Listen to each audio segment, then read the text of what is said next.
अल्ताफ बुखारी साहब ने साफ बोला है उनको आर्टिकल 370 से कुछ नहीं है। अगर आप सजाद लोन साहब का बयान देखेंगे जब वो मोदी की मीटिंग से बाहर आए तो उन्होंने कहा इसके बारे में बात नहीं करनी है, जो कोर्टस मजमेशन कत करें। He is clearly on camera set. Arvind Kejriwal जो जी हैं आम आदमी पार्टी के, जिस दिन आर्टिकल 370 हटा उन्होंने बयान दिया, बाज़ाबिता कहा कि वो इस डिसीजन के साथ है, वो आर्टिकल 370 के साथ नहीं है। इन्होंने तो साफ साफ कहा है इनको आर्टिकल 370 से कोई लेना देना नहीं है। अगर सच में किसी और पॉलिटिकल पार्टी को डेली वेजेस का दर्द है तो अच्छी बात है, बोल दीजिए। जो ये बीजेपी बार बार कहती है ये चोर दरवाजे से आए हैं, गलत है। बोल दीजिए जो बीजेपी बार बार कहती है हम इनको नौकरियों से निकालेंगे, ये गलत है। पॉलिटिक्स में बैठा है वो चोर दरवाजे से, अगर कोई यहाँ पे बैठा है वो बीजेपी की गवर्नमेंट। ना किसी ने वोट दिया है, ना किसी ने आधा वोट इनको, ना आपने दिया, ना मैंने दिया, ना किसी ने दिया। कुछ सपोर्ट नहीं है ग्राउंड पे, कोई वोट नहीं है ग्राउंड पे, बैठे हैं गवर्नमेंट बनाने। इसको कहते हैं चोर दरवाजे से आना, जो आप लोग बीजेपी की गवर्नमेंट इस टाइम कह रही है। अपनी पार्टी हो, चाहे आम आदमी पार्टी हो, चाहे पीसी हो, चाहे ये छोटी छोटी पॉलिटिकल पार्टियां हो, इन्होंने तो साफ साफ कहा है इनको आर्टिकल 370 से कोई लेना देना नहीं है।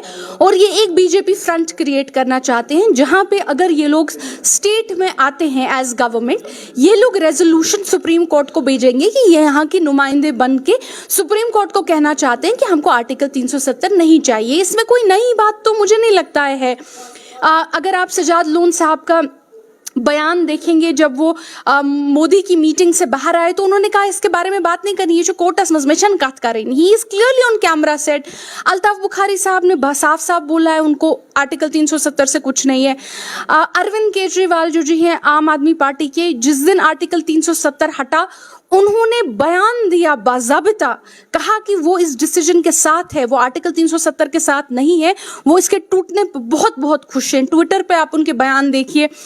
तो ये इसमें मुझे कोई नई बात तो नहीं लगती है। इन्होंने कहा है, मुझे नहीं पता ये कौन हैरान है। दिस इज समथिंग, अगर आप पॉलिटिक्स को मॉनिटर कर रहे होंगे जम्मू और कश्मीर में, ये तो बार बार इन तीन पार्टियों की तरफ से बयान आए हैं।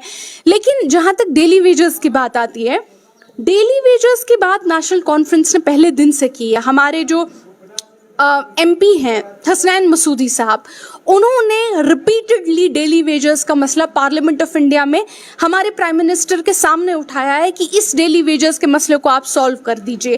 तो एट द सेम टाइम जब बीजेपी कहती है कि ये जी इस एंट्री से आए हैं, उस एंट्री से आए हैं, हम इनको निकाल देंगे, हम लोग तो यहाँ साथ खड़े हैं कि हम निकालने आपको देंगे नहीं।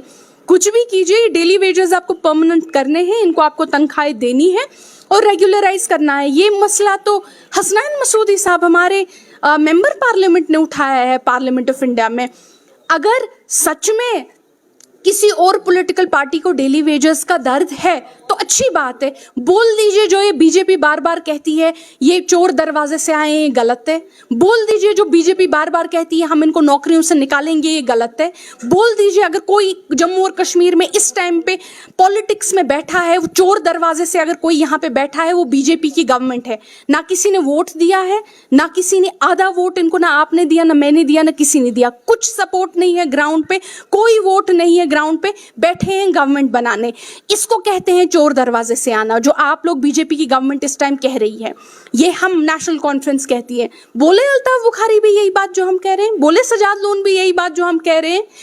अगर आप उनको देखेंगे, हम लोग ऑपोजिशन है, हम लोग यहाँ के लोगों की जमीन के लिए, कानून के लिए लड़ते हैं बीजेपी के साथ। उनको गाली मारते हैं, उनसे सवाल करते हैं, उनसे भिड़ते हैं, उनसे लड़ाई करते हैं बीजेपी गवर्नमेंट के साथ। सजाद लोन जो है वो हमको गाली मार रहा होता है, अल्ताफ बुखारी जो है वो हमको गाली मार रहा होता है। भाई अब वो जो केजरीवाल है वो हमको गाली मार रहा होता है। क्यों भाई? हम लोग गवर्नमेंट में हैं। आप साफ साफ बोल दो ना बीजेपी के साथ खड़े हो। इसलिए जब हम बीजेपी से सवाल करते हैं आप हमसे सवाल करते हो। अगर आप लोग कम से come the least you can do, ठीक है 370 पे आपने बीजेपी के साथ हाथ मिला लिया, ये क्लियर है। आप लोग अब साफ साफ बयान दे रहे हो।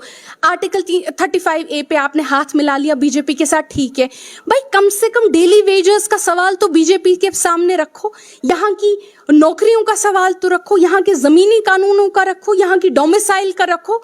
नहीं, कोई सवाल बीजेपी के सामने नहीं रखते हैं, कोई तनकीद बीजेपी की नहीं करते हैं, सिर्फ सवाल किस पे करते हैं? शेख साहब पे, उमर साहब पे, इफ्रा पे, इस पे, उस पे। तो इनका क्या ही जवाब दे सकते हैं इंसान जो ऑपोजिशन से सवाल करते हैं, उनका क्या, कोई क्या बोल सकता है उनको?